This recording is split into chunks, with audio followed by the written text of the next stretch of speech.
listener production. Hey, Tara Cassidy with you, and welcome to The Briefing. Adolescence is the Netflix series that hit 24.3 million views within its first 4 days of premiering and takes a look into incel culture, Andrew Tate, and the 80-20 rule. I think this series does a really good job at shining a light on a festering cultural wound. These are not bad boys. They're being groomed by predators dressed up as life coaches. That's coming up in the second half of this episode. First though, let's get into the headlines with Chris Spiru. It's Tuesday, the 25th of March. Morning, Tara. Morning, everybody, and happy Budget Day. I mean, we've been talking about it for how many weeks now, but it's finally upon us. Treasurer Jim Chalmers is preparing to hand down his fourth and possibly last federal budget tonight. Among the already announced inclusions are the $150 energy rebate that we spoke about yesterday, a cap to PBS medicines, which we spoke about last week, and a 20% reduction to student debts, which we spoke about at the beginning of the year. We're being warned not to expect many surprises with the budget set to return a deficit and a focus on trying to help the economy turn a corner. Yeah, and because of that, we'll obviously see cost of living front and centre, with the PM announcing it will be a budget for working Australians and more spending on Medicare, bulk billing and childcare anticipated. Meantime, a follow-on from yesterday, both parties say they're working on gas reservation schemes, which could force gas exporters to reserve energy supplies for Australia as another way to try and drive down energy prices and in turn our power bills. Senator Jackie Lambie's weighed in yesterday saying the government needs to address the root cause. This is not about drill baby drill. This is about prioritising where our gas goes. This is about putting Australia first. How about that? Oh, and how about that, Jackie? I love the way she speaks. Drill, I really baby, do. Drill. Yeah, and look, it's interesting to see even more of a focus being put on our energy prices beyond those rebates that were announced yesterday for households and small businesses. Again, cost of living clearly becoming the key budget issue. We know to expect spending in the areas of healthcare, housing, childcare, as we mentioned earlier. That was a big one last year for parents with kids in kindy. But overall, I think everyone will support these energy ideas, around power and keeping the bills down. So it's great to see both sides come to the party on that issue. But what I'm really interested to see is whether the government focuses any spending on that over 55s cohort, who'll make up about 39% of voters in the upcoming election. So that's the largest that group has been at the polls and certainly carrying a lot of influence. So I don't think kindy announcements are likely to be the main thing that they're looking for. Perhaps rather a focus on something to do with their super and home ownership. I mean, unless, of course, it helps them not have to look after the grandkids as much, maybe.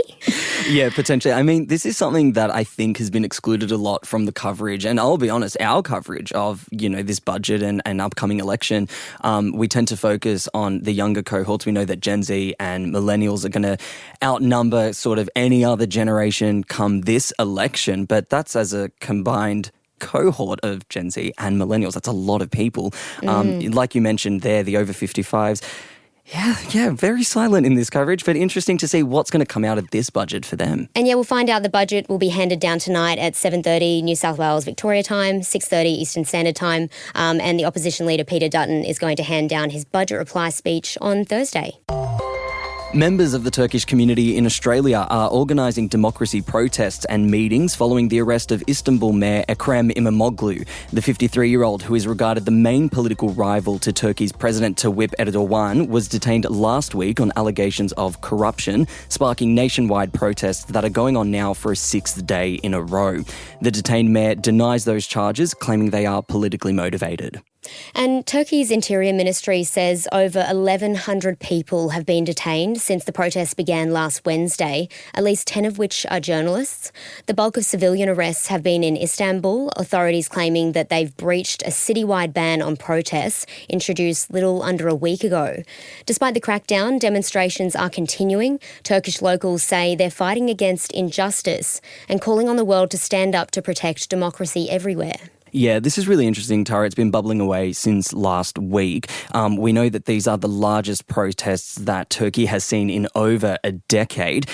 Interestingly, the president has come out to accuse the opposition party that this mayor has become the front runner for of inflaming the situation, and he's calling the protest a movement of violence. It is worth noting over 100 police have been injured in clashes there. Interestingly to point out, Erdogan, so the Turkish president, and this mayor have a pretty long and interesting history. Imamoglu actually beat Erdogan back in the 90s to become the mayor of Istanbul. So their history starts from there. Imamoglu was also banned from running as president in 2023, despite being ahead in the polls. And look, Erdogan has been in power for 22 years, so that's since 2003. And while he has had significant electoral success, he has become hardened and tougher on political opponents in recent years. And essentially what critics are saying is that we're really seeing that play out in lifetime right now. Back home now, and Queenslanders are being told to brace for more severe rainfall, with the Bureau of Meteorology warning of likely flooding too.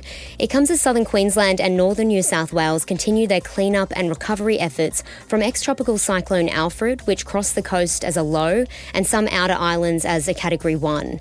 While it did cause some destruction and damage, the worst impact came from the heavy rain and major flooding that followed.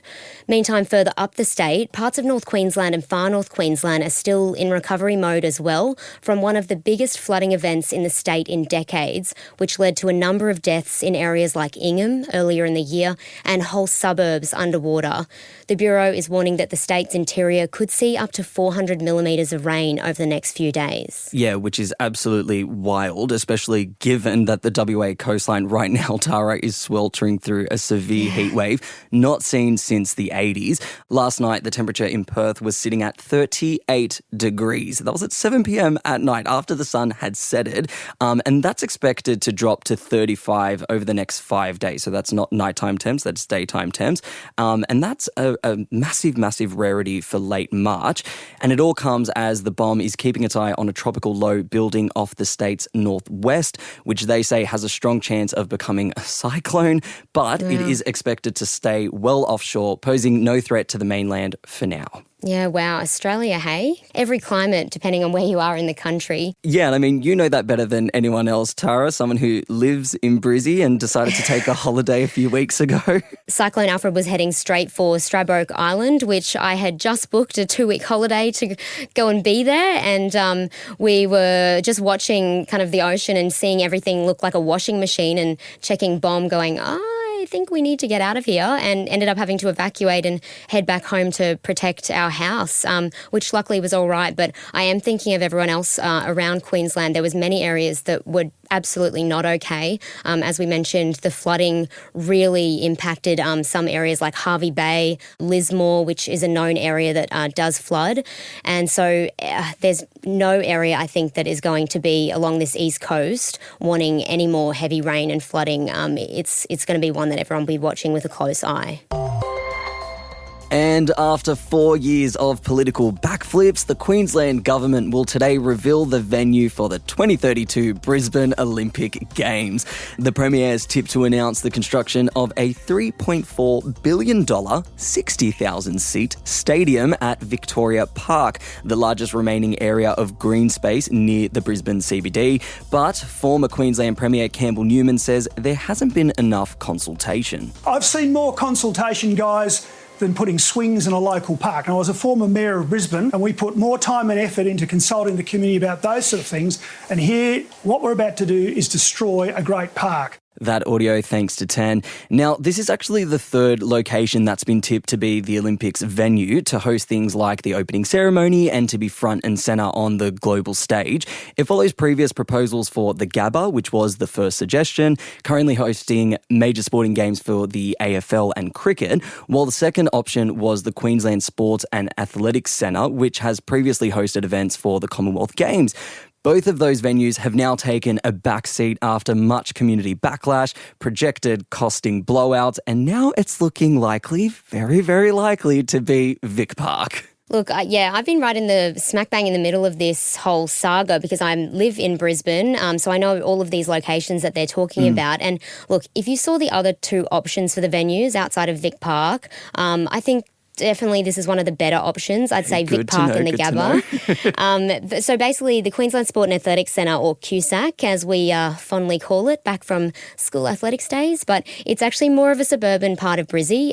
It has, yes, hosted Com Games events, but it's quite small. It is very old. I understand it would get a facelift, but the surrounding area, the things that are out there, it's just suburbia, housing one shopping centre. There's a uni and some bush and local gyms. Like, it's really not a great spot to be this main venue for the Olympics, I don't think. Accessibility would be good, but I don't think that's enough for the venue that's going to be highlighting Brisbane to the world. Gabba, on the other hand, that is a much more solid option. It's really central. It's near public transport, the city, dining precincts. However, it is in a really densely populated area. The stadium seating, as it is, isn't quite the amount that they would need, so it would undergo an expansion. It would cost a lot of money just to get a few extra thousand seats, but it would require a whole suburb essentially to move. Like, they were talking about having to move an entire school, which is heritage listed, into another suburb, the poor students at East Brisbane State School. So there's a lot that would have gone into that. And besides that, the Gabba traffic on those game days for the AFL is so horrendous. Like, we do everything we can to avoid that area and a kilometre around it on game days because the traffic is that bad. So I cannot even comprehend bringing the Olympics there. Like, I would need to see the plan, because that would not be it. So right now, Vic Park, I'm with Vic Park. Yeah. It's not as accessible. It would be more like driving, but that Gabba traffic, I'm off it. Tara Cassidy, we've worked together for 2.5 years now. I think this is the first time I've seen you fired up with so much passion. But I will ask you this. As much as I love the drama surrounding the venues, I've read and heard a lot about our Olympians swimming with crocodiles. What can you tell us about that? Yeah, they're talking about doing it in this central Queensland, there's the Fitzroy River in Rockhampton, basically, where they're talking about the rowing events to take place, which is just wild. There are crocodiles in that river. That's a known thing. Look, they are professionals. We'd hope they don't fall in the water, but that is not a given. If anything went wrong, I think it is just the stupidest idea. Yeah, look, as much as I think it is a stupid idea, the prospect of, international athletes swimming with crocs, I just think would be the greatest welcome to Australia in a very long time that we've seen. Even Rowing Australia, though, came out saying that they don't think this would even meet the international standards for Olympic events because of this. So it'll be interesting to see what actually happens. I do understand that all parts of Queensland are trying to kind of like salvage any event. They're like, this is the Queensland Olympics, not the Brisbane Olympics, as we keep getting told. So I do understand wanting to have some events. I just don't think it's rowing, a water event in a crocky river. Oh, we love to hear it. I mean, fingers crossed for all athletes descending on Brisbane come 2032. Hey, that brings our headlines to a close. Up next is Helen Smith's deep dive, looking into the hit Netflix series Adolescence and essentially what it says about the state of young men in 2025.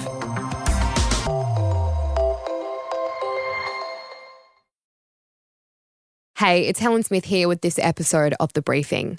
Before we get into this chat, we do discuss strong themes of violence and murder. So if that's not for you today, we hope you can join us in the next episode. Adolescence is the Netflix series exposing the dark reality of how online influencers are hijacking the minds of young boys. I see the truth. It's a call to action by the manosphere. Manosphere? Which is where the 100 comes in, the 80 to 20 rule. I don't know what you're talking about. Just break it down. 80% of women are attracted to 20% of men. You must trick them because you'll never get them in a normal way. 80% of women are cut off she's saying he's an incel, Dad. He's 13. How can you be involuntary celibate at 13? I know. Who isn't celibate at 13, huh? She's saying always will be. That's what they say, you're an incel, you're going to be, a virgin forever, basically. And all those people have heard, which means they're agreeing with her. The narrative arc follows a 13-year-old boy who's been accused of murdering a schoolmate. The storyline first focuses on whether he's guilty, but then quickly turns to why he would do this.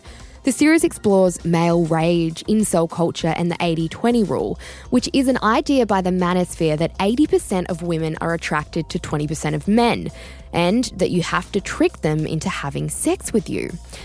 This is where incel culture comes into the picture. An incel is someone who is involuntarily celibate, and it's been associated with an online subculture of people, predominantly young men. So could a 13-year-old boy be radicalised enough online to commit such a violent crime, like murder? Renee Chopping is a trauma counsellor for survivors of sex trafficking and an advocate of child protection. She also led a recent petition that successfully got Andrew Tate content removed from Spotify. Renee, what does Adolescence tell us about the state of young men in 2025? I think this series does a really good job at shining a light on a festering cultural wound. These are not bad boys. They're being groomed by predators dressed up as life coaches. I think this series helps viewers understand how and why this radicalization happens and how social media and algorithms play a key role in that. It's confronting, and that's really what we need right now. We can't fight what we refuse to look at. And there have been conversations in the UK about having a minister for men. We've got a minister for women here in Australia. Do you think a minister for men would help combat these issues that we're seeing play out in the series? I think it's important that boys have good role models, and if that's what a good role model would be, I don't know. I can't really speak to that. It's not something we've really seen played out. I don't think I'm fully opposed to the idea.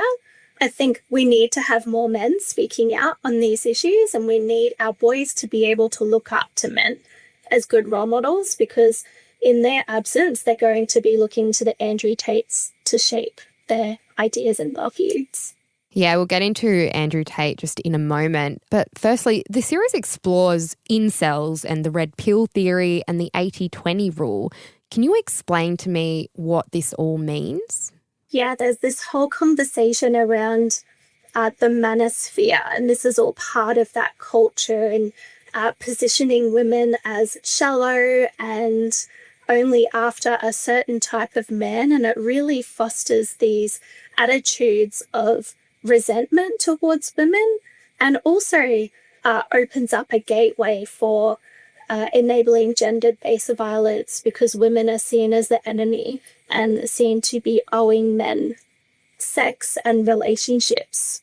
Just last week, we heard the mother of 21-year-old water polo coach Lily James, who was murdered at a Sydney school, calling on more education for young men around respect and valuing women's opinions and teaching them how to accept rejection.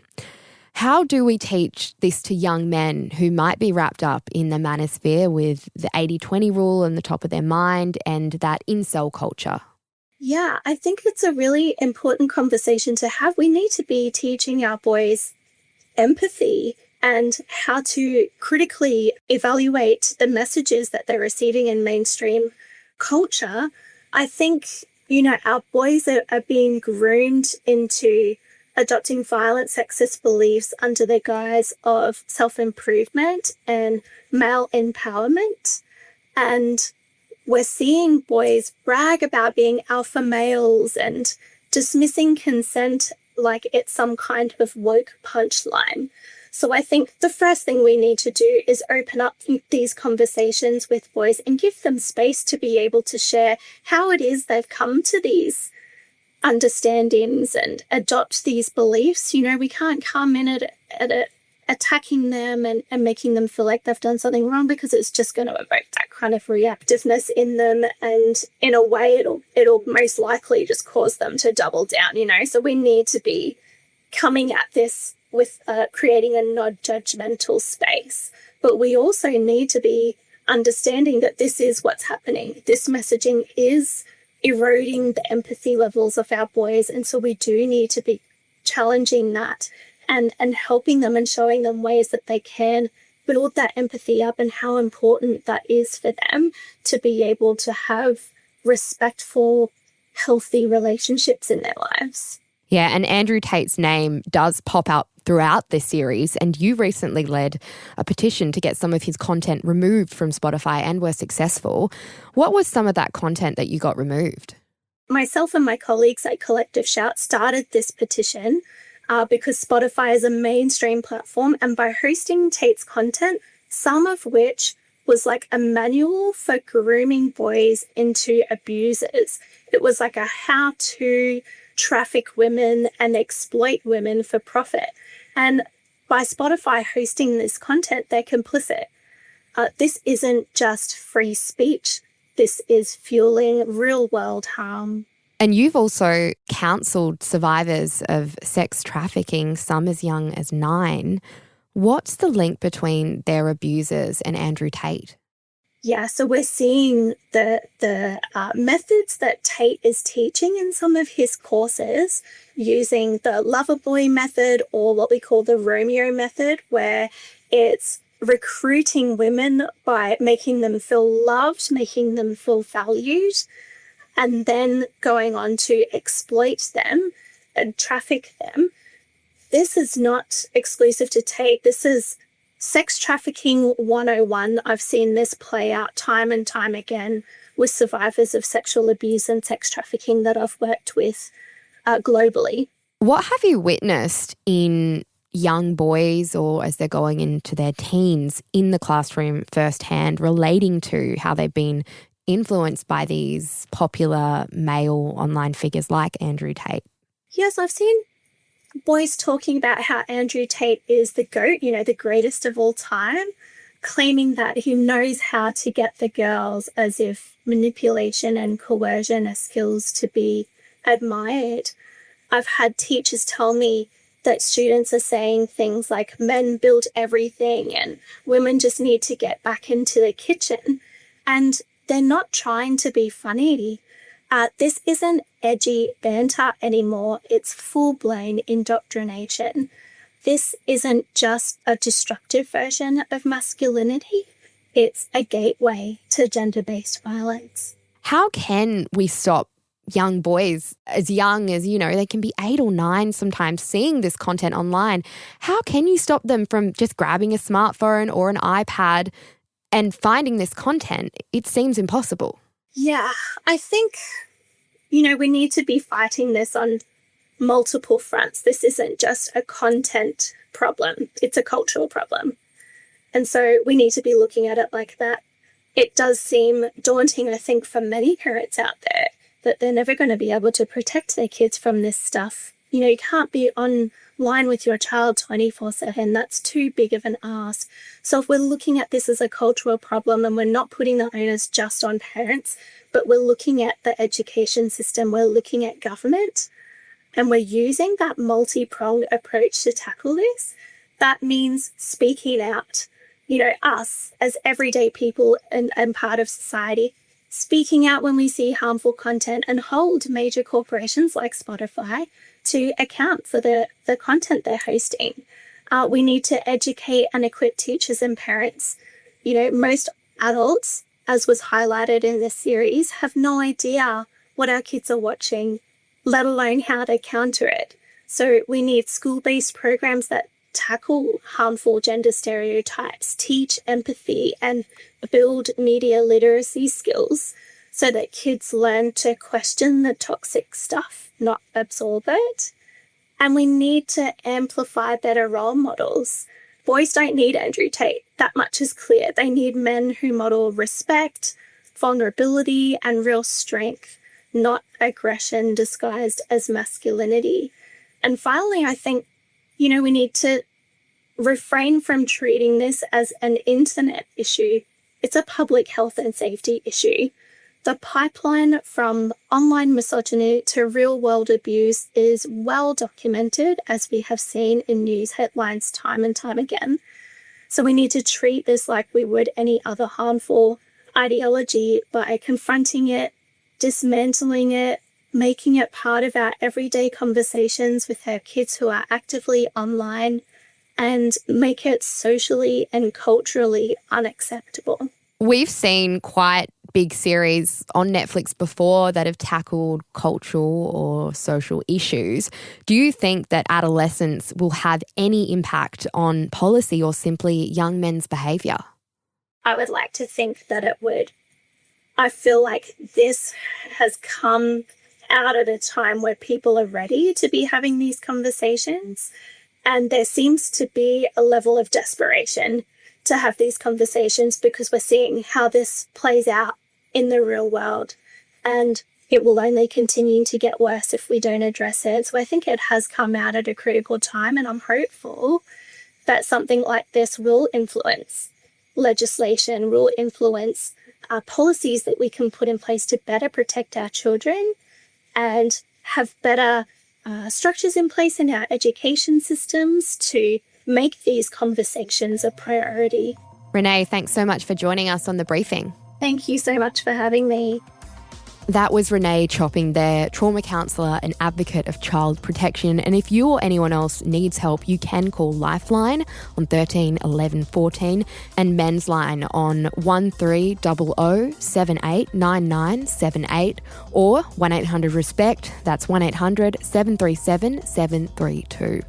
And that's it for this episode of The Briefing. Before you go, though, we'd love it if you could share this ep and give it a rating and review. Remember, you can review and rate every episode and leave us some comments on Spotify as well if you're listening there. And if you want to keep up with our other content, you can check us out on Instagram at The Briefing Podcast and on TikTok and YouTube. Just search Listener Newsroom. And we'll be back in your feed with another episode this afternoon from 4. I'm Helen Smith. See you next time.